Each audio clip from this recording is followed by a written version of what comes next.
Hey everybody, today I am going to be reviewing Three Women. This film came out in 1977. It was written and directed by Robert Altman. This movie was originally conceived because Altman, it came to him in a dream. He had a dream about these two women, I think in like a desert setting of some sort, and he immediately wanted to make a film kind of based on that idea. So naturally he took a lot of these images and kind of brought them together in a cohesive kind of story structure. And even though it is coming from a dream, I think that it is borrowing, or at least it is very influenced by a lot of films kind of that period that deal with kind of subliminal realities. A big example would be Persona, directed by Ingmar Bergman, which came out in 1966. I reviewed that one a few months ago. And I think that David Lynch's Mulholland Drive also is heavily borrowing from Persona as well as this film. But each film definitely is unique in its own way, and each director brings to it their own kind of auteur flavor. I love Robert Altman. I think that the work that he did, particularly in the 1970s, it really presented people and the social norm, human behavior in a way that is so distinct and so special. His films to me are like scenes in a painting, you know, just people doing normal everyday things, going to the grocery store, going to concerts, having family picnics, etc. But rather than just focusing on maybe one protagonist or maybe one antagonist or one idea, you kind of have to look at the entire picture from a broader perspective before you can zero in on one symbol or one character. He makes you look outwards before you can look inwards, and I think that that's a really cool thing. And often his movies do involve large ensemble casts where there is no discernible protagonist. And Three Women is actually a little bit different. It is not some huge ensemble cast, but it is definitely an ensemble of very specific characters. And this one to me is quite unique even for Altman because it is employing surrealism, psychoanalysis, dream logic, etc. And he's employing all of that in order to explore maybe what it means to be a female through his vantage point, through his point of view, what it means to be a female. Specifically, what does it mean to be a female in the 1970s? So he's focusing a lot on maybe what society would expect you to focus on. So a lot on appearance, on kind of the superficiality, a lot on etiquette, and yeah, basically just expectation of what a woman is expected to be. And also how those ideas, how that social expectation can hinder, how it can destroy female relationships. Not only is it exploring that outward idea, but it's also exploring the inner manipulation. You know, there's a lot of conniving and viciousness between women. How do these women perceive of each other, and how do they relate to the men around them? It's in that place where I think the most interesting ideas lie in this movie. It's kind of a mix of trying so hard to be fulfilled and to find the answers and to try to live up to all of these expectations, but it's just teetering right on the brink. And it could so easily fall into just complete chaos, complete destruction. And what I love about this movie is that it's really funny. It has a really satirical quality to it for sure. There's an awkwardness to it, a definite authenticity to every single moment. Every single character just feels so organic and so thorough. And there's a strangeness and a fascination to studying these people. It does, in a way, remind me a bit of Stanley Kubrick, who has a sort of cold and calculated approach to how he's approaching these social norms and how he wants to view them. And he kind of has that same principle, the idea of we have to dissect the mosaic as it is presented to us. He's not going to give us easy answers either. If you have by now kind of figured out what my movie tastes are, you probably figured that I would love a movie like this. And yes, I did. I think that this film is truly something special. I absolutely adore it. The very first time I saw it, from the opening frame, I had one of those grins on my face, like, I just have a feeling that this is going to be something really great. And my expression never changed throughout the whole movie. And the movie, it's about 2 hours long, slightly longer, but it feels like 3 hours.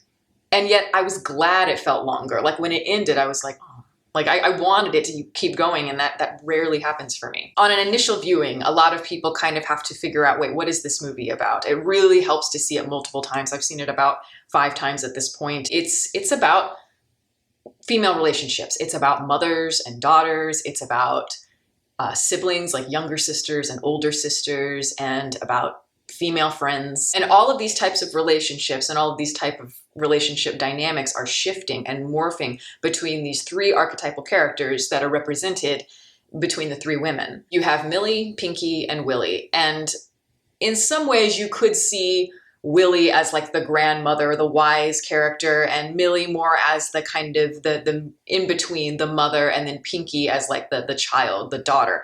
Though I will say, even in that assessment, it's way too simplistic. But I think what I mean by that more is just that the whole film has like a cyclical quality to it. It's the cycle of women's evolution from, you know, being very childlike and innocent to more maternal, and all of the facets that go into that evolution. You have Shelley Duvall playing Millie, and I love Shelley Duvall. She kind of represents more, maybe a more maternal character, or like an older sister to the Pinky character.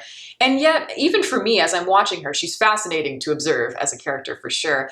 I was kind of sitting there thinking to myself, like, yeah, she may act like she's very maternal and like she knows what's going on, but yet she's not like that at all. To me, she came off as just very spoiled, stuck up, and very naive, surprisingly. She's immature in a way that to me is like the classic version of a woman who still embodies the characteristics of her childlike self, or maybe that teenage self, because she hasn't maybe experienced enough of life. She hasn't experienced enough trauma or pain in her adult life to fully integrate herself into that archetype, into that worldly woman, or a fully dimensional woman. She's much more interested, for instance, in how she appears in her yellow dress that she got from Dallas and the hors d'oeuvres that she's serving at her dinner party, rather than the actual guests that are going to be attending. She's concerned about her reputation, with how she is being perceived, rather than just being her authentic self. And when she isn't perceived in the way that she wishes, she starts to get angry, and she starts to blame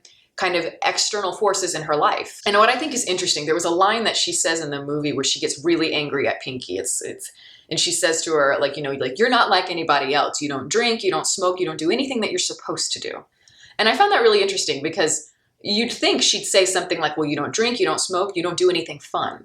She could have said, you don't do anything fun, but she said, you don't do anything that you're supposed to do, which to me makes me think that she's not having a lot of fun at all doing the things that she's supposed to do, or what she thinks she's supposed to do. Duvall, as I said, is just really great at embodying all of those characteristics. And this character does remind me, and I'm sure a lot of people out there, of another very famous character that she played very soon after, and that would be Wendy in The Shining. Both characters are very similar in the sense that they have good intentions, but ultimately they're just completely oblivious to the way, or to the things that are going on around them in a deeper sense, and they are oblivious to the way that they are perceived. And I do think that just her face, she's got something very interesting. Like I said, she's very compelling and eccentric, yet there's something about her that is just so innocent, and there's a blankness, and that's going to sound rude, but I don't mean it in a rude way. I think it works so well. She just has these wide eyes that seem to absorb everything, and yet nothing at all. Pinky idolizes her and sees her as this wonderfully functioning, independent woman, and yet she's not that at all. She's extremely pathetic and lonely and failing. And the surroundings really reflect this. I think that this movie does a wonderful job in terms of just with the aesthetic and with the mise-en-scene, because, you know, a lot of times when I watch movies, it does feel like they threw the set together at the last minute just to kind of, you know, create some sort of ambiance. But the ambiance is so real, and it feels like these characters, you've been following them and you've been living with them for years. And I like that contrast, because the colors, everything about it has a very feminine quality. So the colors are very muted, kind of creamy, lots of like purples and yellows, summer dresses, and there's a warmth to it, but it's contrasted with this really kind of faux quality. It feels artificial. It's not peaches and cream. It's like flavoring of peaches and cream. And that artificiality to me is key in terms of being able to crack the facade little by little along with the characters, especially Pinky, because really we are going on this journey along with Pinky and absorbing everything like she is. Pinky is the embodiment of being a child, really, and she is played magnificently by Sissy Spacek, who is one of my favorite actresses ever. She's just this amazing contrast, because she is so kind of waif-like and ethereal, seemingly so untouched, and yet she's got the capacity for such depth. When I think of her, I think of like this beautiful white blanket of snow, but there's like hot cement underneath that is slowly thawing it. And to me, that is why she is the perfect person to make an arc that is so convincing. Like, she can go from being very childlike to becoming the less innocent version of herself in a way where you totally believe it. It's totally convincing. She goes from being, as I said, very innocent to being very impulsive and deviant and sexual. And there's something just so unpredictable about that you can't quite read. And I think that's a testament to the performance, to Spacek as an actress. She's just seamless in that transition. When she's Pinky, when she's the more childlike, innocent part of herself, like I said before, she really idolizes Millie, almost like she's an older sister or as a maternal figure. But of course, the more that you observe somebody, the more you realize that they aren't as great as you thought that they were, especially when you idolize them in the beginning. And that happens to all of us. You know, when you realize the person that you've looked up to for so long really isn't as great as you thought that they were, that is when things start to change. That's when a lot of doubt creeps in. You start to question everything you've known, a lot of skepticism about the things that you don't know. And then, you know, your innocence is tarnished a little bit. Millie is not an ideal. You know, she talks about all these guys that she goes out with and all these guys that want to ask her out, but it's really a lie. Nobody likes her at all. Nobody wants to go out with her. And she talks about, oh, I'm famous for my dinner parties, but then when you look at her dinner parties, they're not sophisticated or anything like you'd think that they would be. It's, you know, she's getting stuff from the store and putting dessert topper on the dessert. It's just, it doesn't look appetizing. And then her guests don't even show up because they'd rather be at the bar drinking. And of course, all of that leads to the big climax when Millie lashes out at Pinky. And that's, of course, the moment Pinky realizes that Millie is not the person that she thought she was. And that realization leads to that transition. And when Pinky jumps into the pool, it's like she's being reborn in a sense. And like, you know, she's becoming the less innocent version of herself. And the final woman in the film, Willie, that I haven't talked about, she's the most separate from the other two. She is the most definitive archetype. She's kind of transcending the idea of what it even means to be a definitive character. She does feel more like a symbol. She kind of defies space and time as a character. She seems to break internal logic in some ways. She is the maternal figure, all-wise and all-knowing person in some ways, yet she too has a lot of flaws. She has arrived where she is because of a lot of trauma and pain in her past that maybe Pinky and Millie do not have yet. And it's all in her face. That's what's so great about each of these women. Everything, there's so much in their face. It's so complex. And Janice Rule is playing the Willie character. And while her face is, you know, very beautiful, you can tell that there's a lot of darkness and she's been really, really worn down. But she's pregnant in the film, and of course that is the universal symbol in the film for maternity and rebirth over and over and over again, and the different cycles of womanhood. The murals, the paintings that she's creating throughout the movie constantly, it's like peering into the subconscious dream world. It's like peering into the psychedelic realms in a way. They remind me of like ancient Egyptian like murals or paintings or like cave paintings that you might see. And there's that very primal and mythological quality to the creatures that she's painting that kind of shows the way that beings have interacted for centuries and centuries. That primality in the paintings is really important to me because that is where the root of it is, the violence and the destruction, the sexuality, and how all of those are very cyclical. Life just repeats itself over and over and over again. And even though this particular story takes place in California in the 1970s, in the 20th century, these behaviors have been displayed for centuries before and will continue to centuries after, and that's just how it's always going to be. We just repeat ourselves. And even though the creatures are very androgynous looking, there is a major feeling of masculine dominance and violence, as well as phallic imagery in it. And those characteristics of masculinity are mainly embodied in the character of Edgar, who is the husband to Willie. And even though she's pregnant in the movie, this doesn't stop him from constantly philandering and just being a total asshole. He has a sexual connection to all three of the women at different times. And I like that because I think you get to see multiple ways in which a woman views a man as she matures. But to me, I really struggled with that aspect of it. I kind of struggled with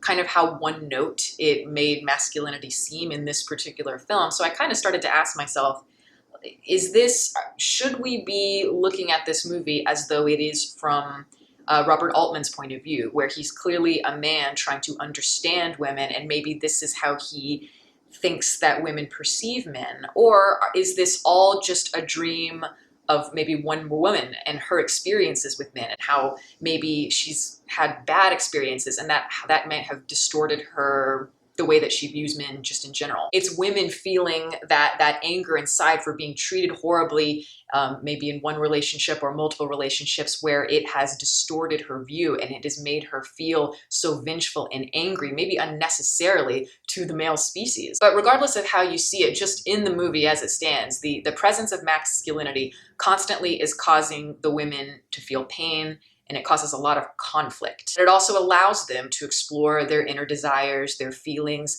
that need for connection, and how they're really failing at being able to explore actual human connection. But in the end, out of that pain and that bitterness, a lot of times the women join together. And that can be kind of a scary thing. Then they might feel vengeful and want to kind of destroy that feeling of male dominance or male presence that they feel that they've experienced. Birth and water are huge visual symbols throughout the movie. Even in the beginning of the movie, the first scene is where you have all of these younger women helping out the elderly kind of walk around this bath, this pool.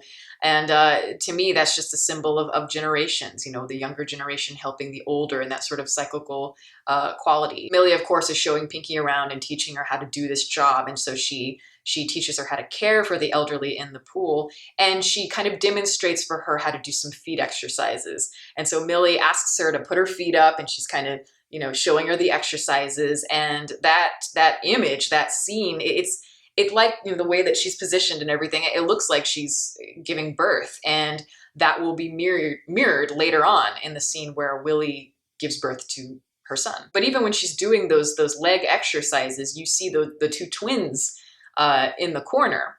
And that is a very haunting image, but it's just the idea of maybe these facets of these three women all kind of merging together in a way. They're becoming one person, one idea. To me, birth not only represents that cycle, but just the evolution of new ideas as well as repetition.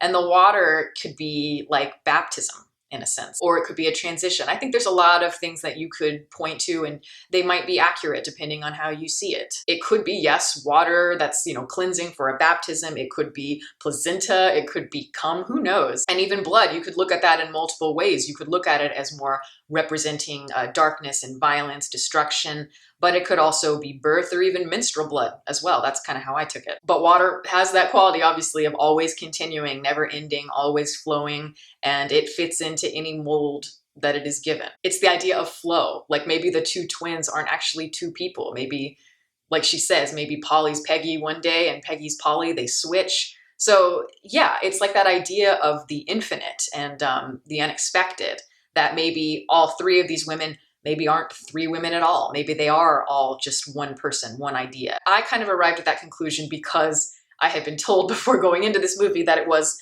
similar to Mulholland Drive. And so naturally, if you've seen my review for that, you know that what I felt about that movie was that, you know, rather than looking at Betty being Diane or Camila being, you know, whatever, all of those different facets of those two women, I saw them all as the same person. And I felt very similarly about this one. It's just multiple facets of one mind kind of personifying those ideas through archetypes, through symbols. That's what dreams are ultimately. And I think the great thing about looking at these movies as though they are dreams is that really there's so much that you can come up with. Maybe you can look at a moment and think it means this or that, or it could be something really deep, saying something about how somebody feels inside, and it can be really helpful, or it could be completely, you know, stupid. It can be completely trite and mean almost nothing at all. I don't think that there's one right or wrong answer to any of this movie. I think that just symbols in your dreams represent different facets of yourself and of your life. And we're all kind of experiencing that subjectively, as Bill Hicks once said. And that to me is the beauty of movies, is being able to take these crazy ideas that are in your unconscious mind, these images that maybe you've seen in your dreams, and bringing them out, opening them up, exploring them, and turning them into like a cohesive story. To me, that's amazing. But this film, to me, takes it a little bit further, just like Persona took it further, the way Mulholland Drive took it further as well. And that is just a beautiful thing. And it forces you to ask the questions rather than the other way around, as I've said. And even though I'm talking about what a lot of these images and what these characters mean, That's just my interpretation. Obviously, you can feel about it whatever you want to feel about it. And I've had discussions with other people who have watched it, and they have a lot of really interesting ideas that I never thought of. But again, it's because these characters are so fleshed out and they are so interesting. All of these women, even though they do kind of represent different times in a woman's life, they kind of blend together. At times, the Pinky character is the selfish teenager. Then at times she's the mother figure. And then, you know, sometimes Millie seems maternal, and then other times she feels like the child. I do love that reverse moment where Millie is reading Pinky's diary, and Pinky takes it and it's like, don't you ever read my diary. Do you hear me? And the way she says that, she sounds like the mother. And all of a sudden Millie becomes the child. So I just love that all of those dynamics are constantly shifting, and that these women are all very flawed. Every single one of them has something about them that is very relatable. None of them represent just one thing. And that is why they're able to blend together so well. So yeah, I think that this is a great movie. It is a movie where as I said, it's a long movie, or it feels long because it's very slow and quiet. Not a lot happens during it, and yet you can't take your eyes off the screen. You're just fascinated by the behavior of these people. I was riveted by it, and I loved that so much goes unsaid. It's a narrative that slowly unravels, and for me, this might be one of my favorite Robert Altman movies that I have ever seen. And that is my review. Thank you all for listening. All my social media information is below. You can watch more videos here, and you can subscribe if you'd like. Catch you next time.